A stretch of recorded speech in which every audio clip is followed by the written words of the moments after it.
Hey guys, my name is Snipehardt, and just in case you don't know who I am, at the time of making this video, I am a Celestial 3 Captain America 1 trick. Here, you will gain knowledge about animation cancels and gameplay that you will not find anywhere else. With time, you too can achieve great things. We have tips everywhere from beginner to extremely advanced. Welcome to the Cap Mafia. Now let's get right into the magic that makes this all possible.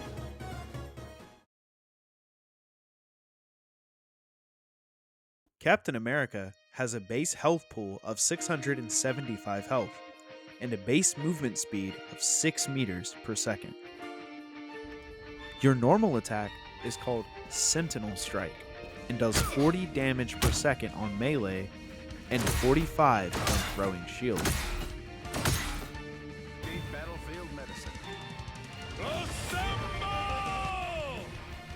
The next ability is called Freedom Charge.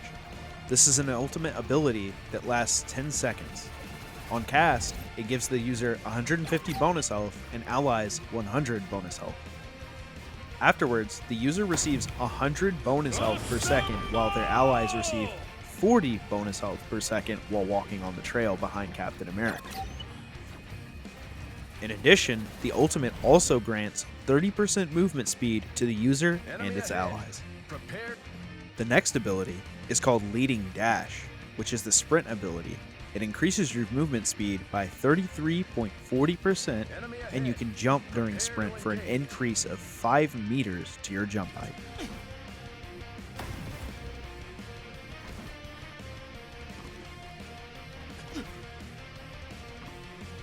This ability is called Vibranium Energy Saw. This is a shield throw that can bounce between enemies. The initial damage starts at 70 with a 20% reduction for each ricochet. It has a max range of 25 meters and has a cooldown of 8 seconds. This is Liberty Rush. It's a shield bash that does 30 damage, has a cooldown of 10 seconds, and a distance of 12 meters. Super Soldier Slam is a very important part of Captain's kit. It does 30 damage on impact, has a maximum horizontal distance of 20 meters, and a cooldown of 12 seconds. Last, we have Living Legend, which is your shield. The cooldown to put your shield down and then up again is 1 second. However, if it breaks, it takes 5 seconds for you to be able to shield again, so don't let it break. It has a health pool of 400 and can deflect projectiles back in random directions. Now for the team up ability, Charged Eagle. This makes your primary fire a ranged shield throw that deals 50 damage per hit and can ricochet once. It has a duration of 6 seconds, a cooldown of 20 seconds, a max range of 25 meters, and provides a flat movement speed boost of plus 1 meter per second. So before we proceed any further, for the animation cancel section of this guide, you will need hold to dash on. But for now, turn that on, and while you're there, also turn on allied health bars. Section 1. Animation cancels. So here, you're going to hold Leading Dash and the W key.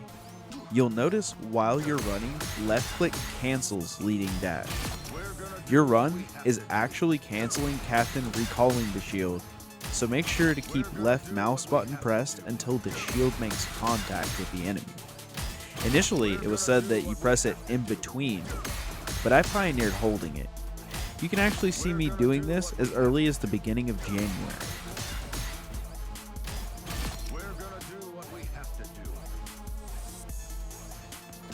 The next animation cancel is Vibranium Energy Saw into Super Soldier Slam. This one is easy to mess up because much like the sprint animation cancel with your primary fire, you have to wait until it makes contact to execute it. What I mean is you have to wait for the Vibranium Energy Saw to get a hit marker or make the sound, and then you cancel with Super Soldier Slam. If you do it too early, it will actually phantom Vibranium Energy Saw and it will still go on cooldown. If timed correctly, this will do 100 damage in a very short amount of time. This next tech is one of the few times where you can actually use Liberty Rush offensively without having to worry. You see the animation where he sticks his arm in the air during Freedom Charge? We're canceling that with Liberty Rush so that we can start attacking immediately. And here you can see it takes me a second to even start attacking. And here, there's no pause in tandem. This one is a simple recall animation cancel, where we cancel the recall of the Vibranium Energy Saw into Freedom Charge. It acts just like the Super Soldier Slam one that we went over earlier. Now combine those two from before, and we add in the primary animation cancel, and this is what you get. Ever gotten annoyed with the Thor Force animation? Well, no longer, because you can cancel the Thor Force team up animation with Freedom Charge and then cancel Freedom Charge with Liberty Rush. Another interesting thing to note here is that you can attack immediately after Super Soldier Slam, which applies to the team up ability as well. And lastly, you can throw Vibranium Energy Saw to recall a shield you threw with the team up ability for a quick 120 damage. Putting all that information together, this is what we get now. Section 2, Warm-Ups. Here's how to get to the shooting range. Exit right from spawn. Take a left down the stairwell. Take a right at the bottom of the stairs and head straight until you find another stairwell on your right. Head in and you'll see 3 modules. A team up module, a parameters module, and a control switch. Now here, I think it's best to warm up against support hitboxes because this is the main target priority that we do have in matches. Here, I will be choosing Rocket, but any of these other supports here are always a good option. You cannot go wrong with this. Target distance can really be whatever you want here, but type should be random. Targets should always be dynamic, with random move action and super fast movement speed. Make sure to shut off the timer as well. And here we have an example of me warming up. It's best to focus out a singular enemy, ignoring all of the others and making sure that it dies.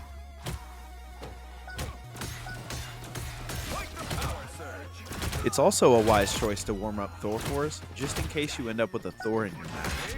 You never know what you're going to end up with in matchmaking, so it's a good idea to be prepared for anything. I'm a soldier. This is war.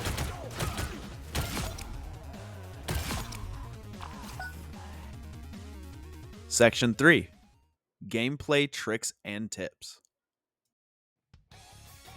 Things that matter: ult usage, target priority, and engagement timing.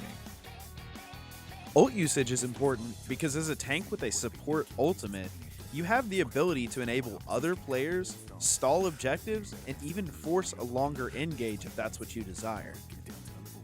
Enabling.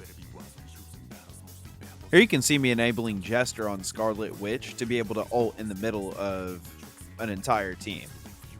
Just watch from my point of view first.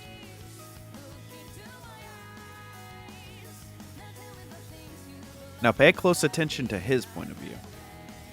Absolutely insane ult combo, by the way. And here's his health bar under pressure during that entire engage with both ults active. Also take note of the fact that I'm running in circles to give Jester a place to ult where his shields constantly refresh. Stalling objectives.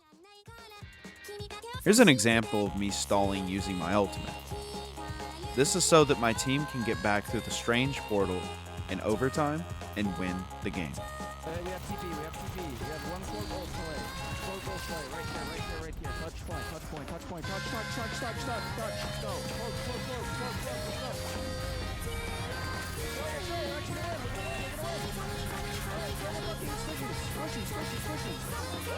On top, in this girl. They're fucking at him, he revived.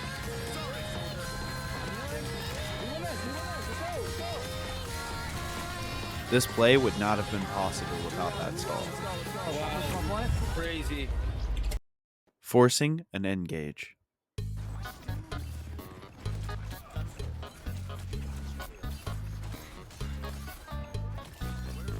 Here I don't feel very comfortable pushing the Rocket and Punisher with their team up active, so I do decide to use my ultimate, and it results in more than one kill.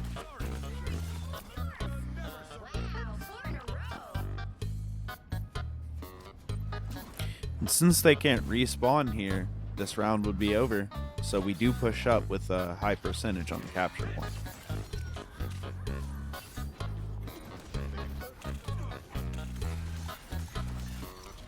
If you've made it this far, here's a bonus. Captain's ult is a very strong support ult, and here's an example of just how strong. Nah, we're fine. Here's an example of both target priority and engage timing. Your green light should always be when the vanguards decide to push in and pressure the objective. Your job is to jump into the backline and cut off enemy resources so that they cannot sustain throughout the fight. I'll play the clip again and let me, the day I did it, explain it best.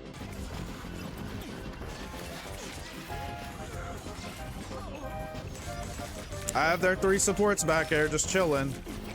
They came back to deal with me. We kill Strange for free. And I think I just figured out how to play against triple support. You sponge their fucking backline and let their tank die. A way to think about it is like this. It doesn't have to be as straightforward as shielding off the backline. It can be pressuring and attacking the supports and forcing them to use cooldowns on themselves. Think to yourself, if both supports are busy dueling you, who is healing their vanguards? Who is healing their tanks? No one. So that means one of two things is about to occur.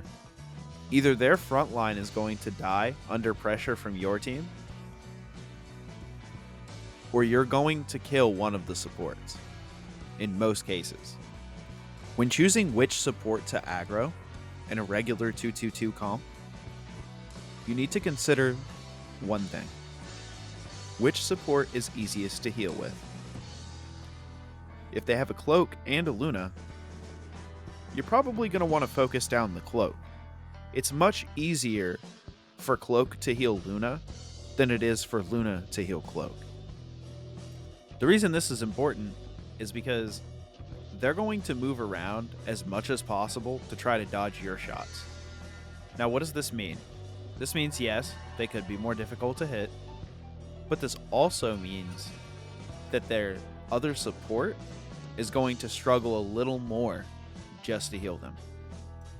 It's also okay to retreat back to the enemy front line once you know that the enemy tank is low, to fall back and stack damage on top of him to get the Elin. It's a smart idea to call for your team to focus fire the tank while you're staving off the enemy support's resources. And that concludes the first captain guide in a series that I will be releasing. My hope is that everyone could pull at least one thing from this video that could help out their gameplay. If you found this guide helpful, consider liking and subscribing, and don't forget the bell. I am live on Twitch every day, usually starting at around 6:30 a.m. Eastern Standard Time. Come on over and let me know how your climb is going and what tip you like the most. That's all for now. Until next time, soldiers.